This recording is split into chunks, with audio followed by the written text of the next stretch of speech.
Hello students.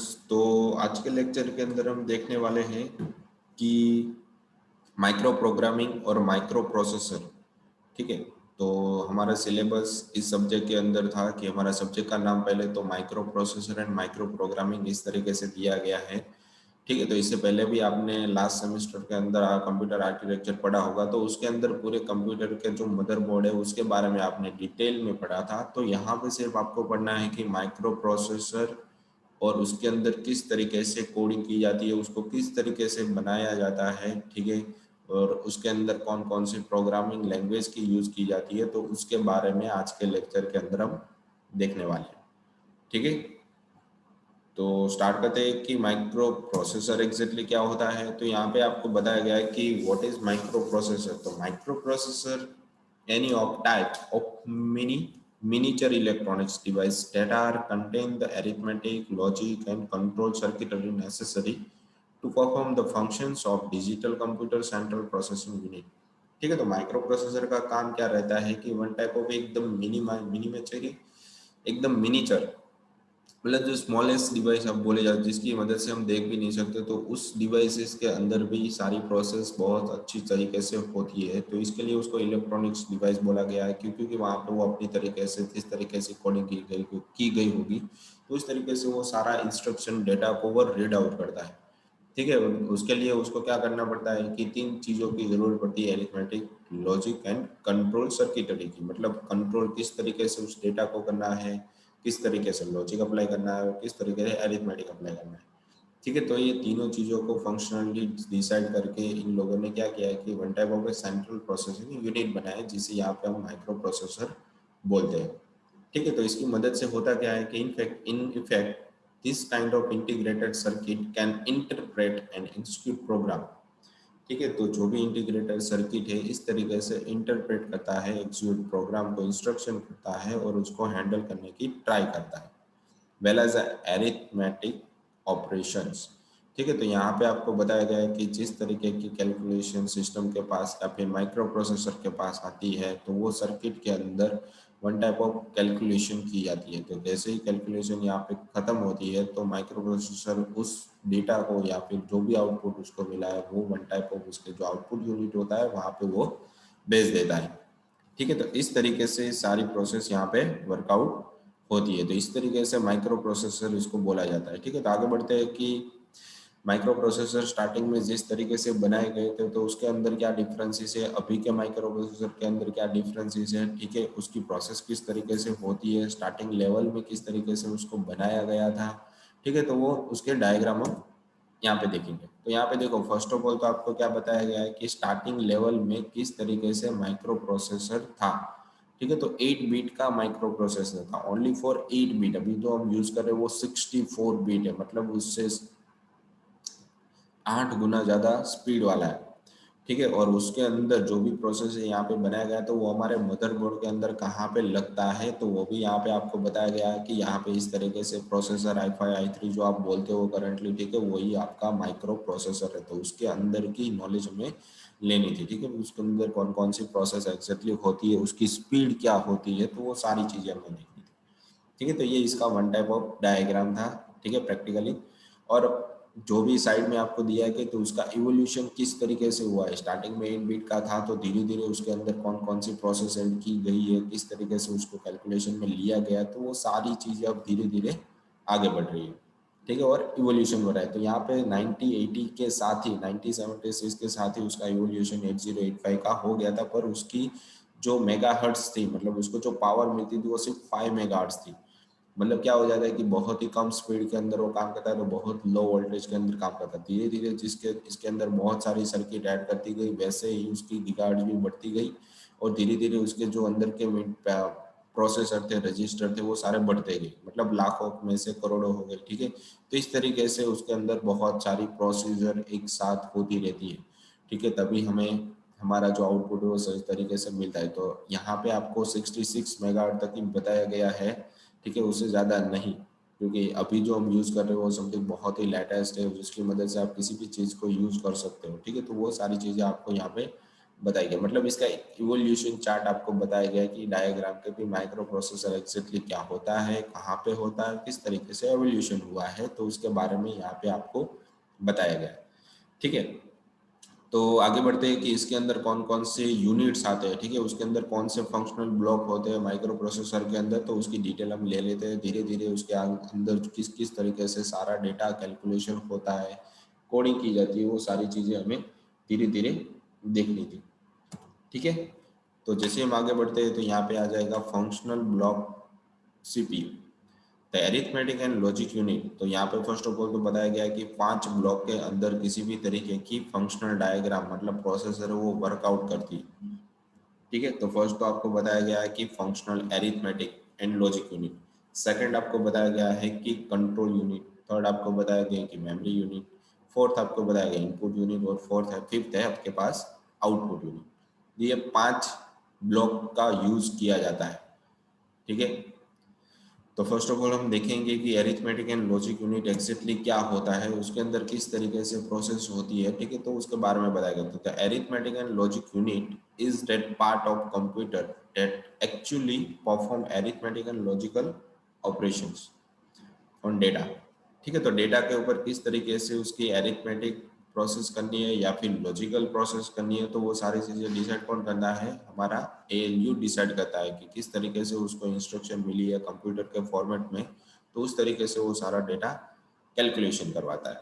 फिर एक ही all other element of the computer system, जैसे कि वहाँ इसके अलावा एएलयू के अलावा जितने भी कंप्यूटर के अदर सिस्टम एलिमेंट हैं, जैसे कि कंट्रोल यूनिट है, रजिस्टर है, मेमोरी है, इनपुट आउटपुट है, are there mainly to bring data into the ALU to process and then take the result back out।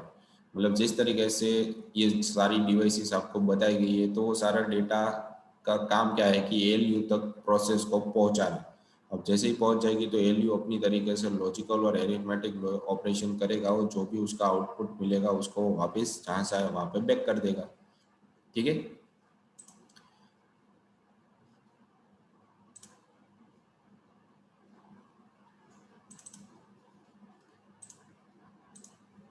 ठीक है, तो जहाँ से आया डेटा वहाँ पे वो भेज देगा।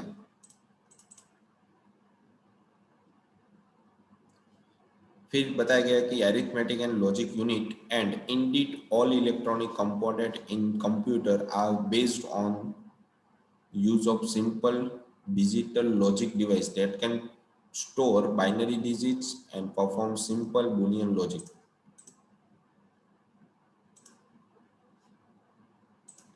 ठीक है, तो सिंपल लॉजिक के थ्रू उसको क्या बताया गया है कि जिस तरीके से उसको प्रोसेस की जाएगी, मतलब एरिथमेटिक और लॉजिकली यूनिट के थ्रू उसके अंदर जो भी कंपोनेंट के थ्रू कंप्यूटर का डेटा कैलकुलेट होता है डिजिटली, उसको बाइनरी फॉर्मेट में स्टोर किया जाता है और उसको परफेक्टली बुलियन लॉजिक के थ्रू स्टोर किया जाता है।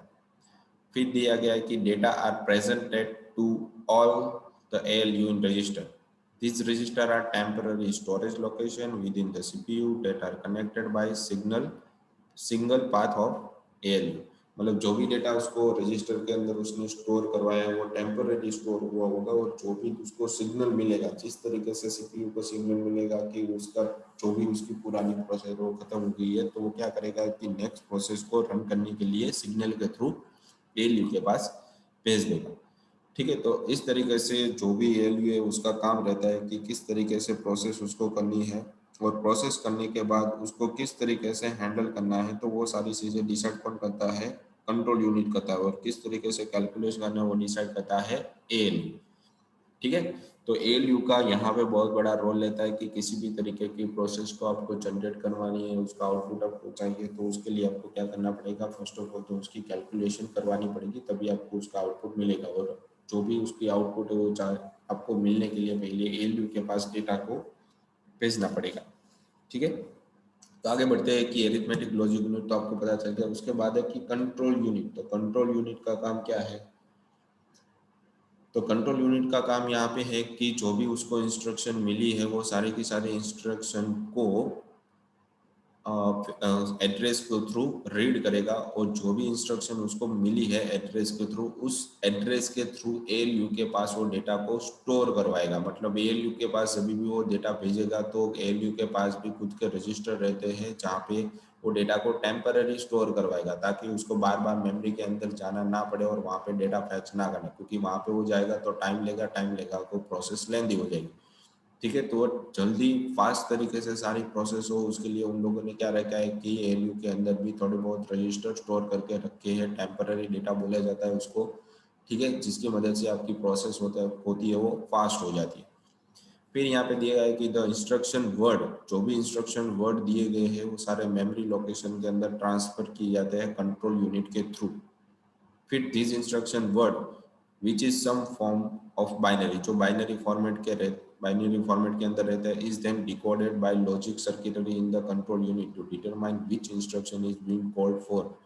ठीक है, तो किस तरीके से उस इंस्ट्रक्शन को कंट्रोल यूनिट के थ्रू पहचानना है उसको जानने के लिए उन लोगों ने डिकोड किया है लॉजिकली सर्किटरी का। ठीक है, और लॉजिकली सर्किटरी की मदद से किस तरीके की बाइनरी कोडिंग होती है वो सारा कुछ वही डिसाइड करता है। The control unit uses this information to send the proper signal to the rest of the unit in order to execute specified operation। मतलब जिस तरीके की कंट्रोल यूनिट की प्रोसेस की जाती है उसको अच्छी तरीके से सिग्नल के थ्रू कंट्रोल यूनिट के पास भेजने के लिए यहाँ पे उसको सिग्नल भेजा जाता है। मतलब एक स्पेसिफाइड ऑपरेशन को एग्जीक्यूट करने के लिए सिग्नल मिलता है कि इस ऑपरेशन को अब स्टार्ट करना है या फिर एग्जीक्यूट करना चालू करना है, तो कंट्रोल यूनिट के पास है, क्योंकि पहली प्रोसेस जब तक खत्म नहीं होगी तब तक वो दूसरी प्रोसेस को वो एग्जीक्यूट करना चालू नहीं करेगा। तो ये सारा कुछ एकदम मिली माइक्रो सेकंड के अंदर होता है, इसलिए हमें पता नहीं चलता कि कौन सी प्रोसेस कब चलने वाली है और कौन सी प्रोसेस नहीं चलने वाली। तो सारा यूनिट कंट्रोल यूनिट है वो सारा कुछ डिसाइड करता है। फिर एक the sequence of fetching an instruction code and then executing the indicated operation repeated over by the repeated control unit. मतलब जो कंट्रोल यूनिट है उसका काम क्या रहता है कि जो भी इंस्ट्रक्शन है उसको कोड को फैच करेगा, एग्जीक्यूट करेगा और उसको रिपीट करेगा। ठीक है, और उसको आउटपुट के अंदर भेज देगा। तो इसका काम यही रहता है कि एक ही प्रोसेस को बार बार वो रिपीट करता रहता है। ठीक है, तो इस तरीके से कंट्रोल यूनिट की वर्कआउट होती है। ठीक है, तो ये था कंट्रोल यूनिट का काम। उसके बाद है कि मेमोरी यूनिट। तो मेमोरी यूनिट का काम क्या होता है, तो यहाँ पे आपको बताया गया है कि मेमोरी यूनिट के थ्रू जो memory section usually consist of mixture of RAM and ROM. तो जो भी डेटा मेमोरी के अंदर आता है वो वन टाइप ऑफ रैम या रोम के अंदर स्टोर होता है। मतलब जो भी आप इंस्ट्रक्शन देते हो कंप्यूटर के इनपुट के थ्रू उसको पहले टेम्पररी स्टोर किया जाता है, जिसकी मदद से सीपीयू को कभी भी उसकी प्रोसेस करने की जरूरत पड़ती है तो वो वहां से डेटा उठा लेगा। ठीक है, तो इसके लिए यहाँ पे बहुत सारे इनपुट डिवाइसेस की जरूरत होती है। ठीक है, तो वो कौन कौन से हैं, तो यहाँ पे दिखाया गया है कि इट में also have magnetic floppy disk, magnetic hard disk और laser optical disk, magnetic hard disk और लेजर ऑप्टिकल डिस्क। तो इस तरीके से बहुत सारी इनपुट डिवाइसेस आपको दी गई। तो उसका पर्पज क्या रहता है, ठीक है, तो उसका पर्पज दो ही रहते हैं कि memory has two purposes. The first purpose is to store the instruction, मतलब प्रोग्राम को वो स्टोर करने की उसकी फर्स्ट प्रायोरिटी है। मतलब जो भी उसको इंस्ट्रक्शन मिली है उसको पहले कहीं ना कहीं पर तो स्टोर करवाएगा। ठीक है, जिसकी वजह से उसे पता चलेगा कि इस तरीके की इंस्ट्रक्शन आएगी तो मुझे इस तरीके से कैलकुलेशन करना है या फिर उसको परफॉर्म करना है। फिर सेकंड दिया गया, the second purpose of the memory is to store the data to be operator on by the program. मतलब प्रोग्राम के द्वारा जो भी डेटा स्टोर हुआ है उसको किस तरीके से ऑपरेट करना है, मतलब उसको कैलकुलेशन करना है। तो ये दो पर्पज रहते हैं मेमोरी यूनिट के। फर्स्ट ऑफ ऑल तो डेटा को या फिर इंस्ट्रक्शन को स्टोर करना, फिर सेकंड पर्पज है जो भी डेटा उसको मिला है उसको किस तरीके से ऑपरेट करना है। तो ये दो पर्पज मेमोरी यूनिट के होते हैं। ठीक है, फिर यहाँ पे दिए गए नीचे की लाइन में लास्ट में कि memory store this instruction and data as a group of binary digit. मतलब जो भी मेमोरी के अंदर डेटा उसको मिला है, इंस्ट्रक्शन मिली है, वो ये one type of groups of binary digit के फॉर्मेट में स्टोर करके वो रखता है। ठीक है, जिसकी मदद से जो भी उसको डेटा को कैलकुलेशन करने की ज़रूरत पड़ती है तो वो क्या करेगा कि वहाँ से वो ग्रुप के फॉर्मेट में, बाइनरी फॉर्मेट में डेटा या वर्ड को उठाएगा और उसको कैलकुलेट करने की ट्राई करेगा। ठीक है, तो ये था हमारा one type of memory unit. तो अभी तक आपने क्या देखा? फर्स्ट ऑफ ऑल तो आपने एरिथमेटिक लॉजिक यूनिट देखा, जिसकी मदद से सारी इंस्ट्रक्शन या फिर जो भी उसका ऑपकोड होता है वो कैलकुलेट होता है। दूसरी प्रोसेस आपने देखी, जो भी डेटा रहे तो एएलयू के तक कैसे पहुंचता है। ठीक है, तो वो सारा आपने कंट्रोल यूनिट के थ्रू देखा। और जो भी इनपुट उसको मिलता है तो इनपुट क्या करेगा कि वो कंट्रोल यूनिट के पास जाएगा और वो डेटा एएलयू के पास भेज देगा। ठीक है, तो अब थर्ड पार्ट है कि उसको मेमोरी के अंदर डेटा सेव होता है तो किस तरीके से, तो उसके लिए उसको इनपुट डिवाइसेस की ज़रूरत यहाँ पे पड़ेगी। ठीक है, तो इनपुट डिवाइसेस कौन कौन सी है और उसका काम क्या है, तो उसके बारे में यहाँ पे थोड़ा बहुत डिस्क्रिप्शन आपको दिया गया। तो input devices first of all मैं बता देता हूँ कि जो भी आप कंप्यूटर या कीबोर्ड के थ्रू जो भी इंफॉर्मेशन सिस्टम पे क्लिक करते हो वो सारा का सारा data one type of as a input के फॉर्मेट में गिना जाता है, जो कंप्यूटर एज अ रैम के अंदर स्टोर करवाता है। ठीक है, तो यहाँ पे तो बताया गया the input unit consist of all of the devices used to take information, मतलब जो भी कंप्यूटर के डिवाइस के थ्रू इंफॉर्मेशन उसको मिलती है वो सारा का सारा एज ए इंफॉर्मेशन के फॉर्मेट में वो रखता है, उसको यहाँ पे इनपुट बोला जाता है। And data that are external to computer and put them into memory unit और ALU, मतलब जो भी डेटा एक्सटर्नल थ्रू के उसको दिया गया वो मेमोरी यूनिट के अंदर स्टोर करना और ALU के अंदर उसको कैलकुलेशन करने के लिए भेज देगा। फिर एक तो control unit determines where the input information is send, मतलब कंट्रोल यूनिट वो डिसाइड करता है कि इन्फो जो भी उसको इनपुट मिली है एज इंफॉर्मेशन के फॉर्मेट में कहाँ पे सेंड करनी है। ठीक है, जो भी इंफॉर्मेशन उसको मिलती है वो कहाँ पे सेंड करनी है वो डिसाइड कौन करता है? Control unit. फिर एक the input unit is used to enter the program, मतलब वो प्रोग्राम के अंदर कभी भी एंटर करेगा and data into memory unit और into ALU from the external device during the execution of program, मतलब जो भी उसकी कैलकुलेशन डेटा के थ्रू मेमोरी के अंदर, मेमोरी यूनिट के अंदर होती है और जो भी डेटा उसको मिलेगा वो बाद में एएलयू के पास एक्सटर्नल डिवाइस के थ्रू भेज देगा और उसको कैलकुलेशन करना चालू करेगा। Some of the common input devices are keyboard, joystick, mouse, OCR और ओएमआर। तो इस तरीके से इनपुट डिवाइसेस का यूज किया जाता है कि इनपुट डिवाइसेस कौन कौन सी है, आउटपुट डिवाइसेस कौन कौन सी है, तो सारी चीजें यहाँ पे डिसाइड की गई है। ठीक है, उसके बाद है कि आउटपुट यूनिट। आउटपुट यूनिट का काम क्या है कि जो भी एएलयू के थ्रू डेटा के साथ प्रोसेस हुई है और उनका जो फाइनल आउटपुट उसको मिला है वो वन टाइप ऑफ जहाँ से इनपुट आया है वहीं पे उसको आउटपुट के फॉर्मेट में भेजना रहता है। ठीक है, तो इसे यहाँ पे आउटपुट बोला जाता है। तो इस तरीके से आउटपुट यूनिट है वो वर्कआउट करता है। तो उसके बारे में देख लेते हैं। तो output unit consist of the devices used to transfer data and information from the computer to the outside world, मतलब आउटपुट यूनिट कंसिस्ट ऑफ वो किस तरीके से बनाया जाता है, तो ऑफ द डिवाइसेस जो भी उसको डेटा ट्रांसफर करने के लिए मिलता है। ठीक है, उस इंफॉर्मेशन को कैलकुलेशन करने के बाद जो भी इंफॉर्मेशन उसको मिलती है उसको आउटसाइड, मतलब कंप्यूटर के आउटसाइड वर्ल्ड को भी भेज दी जाती है। उसके लिए भी सिस्टम के अंदर वन टाइप ऑफ एक आउटपुट दिया जाता है। Output devices are detected by the control unit, मतलब जो आउटपुट डिवाइसेस होती है वो कंट्रोल की जाती है कंट्रोल यूनिट के द्वारा। And can receive data from memory और एएलयू, और जो भी उसको डेटा मिलेगा वो मेमोरी के थ्रू मिलेगा या फिर एएलयू के थ्रू मिलेगा। तो आउटपुट को कभी भी कंट्रोल करने के लिए one type of control unit का यूज किया जाता है और उसको मिलता है मेमोरी या फिर एरिथमेटिक लॉजिक यूनिट के थ्रू। एग्जाम्पल के फॉर्मेट में आपको बताया गया example of common output devices are printer, disk और tape unit, video monitor and digital to analog converter. ठीक है, तो इस तरीके से सारी इंफॉर्मेशन आपको यहाँ पे आउटपुट के फॉर्मेट में मिलती है और आउटपुट डिवाइसेस भी यहाँ पे आपको अच्छे से बताए गए। ठीक है, तो इतने तरीके के यहाँ पे आपको आउटपुट बताए गए। ठीक है, तो ये हमारा वन टाइप ऑफ क्लास था। जैसे ही हमारा लेक्चर खत्म हो रहा है तो लेक्चर के रिगार्डिंग यहाँ पे आपको वन टाइप ऑफ क्वेश्चन दिए गए हैं। ठीक है, तो क्वेश्चन आपको सबमिट करवाने रहेंगे आपके RNWIT एप्लीकेशन के अंदर। ठीक है। तो जैसे ही हमारा लेक्चर खत्म हो रहा है तो लेक्चर के रिगार्डिंग यहाँ पे आपको क्वेश्चन दिए वो आपको सबमिट करवाने होंगे। ठीक है, तो आज के लेक्चर के अंदर हमने क्या देखा कि माइक्रो प्रोसेसर और माइक्रो प्रोग्रामिंग क्या रहती है।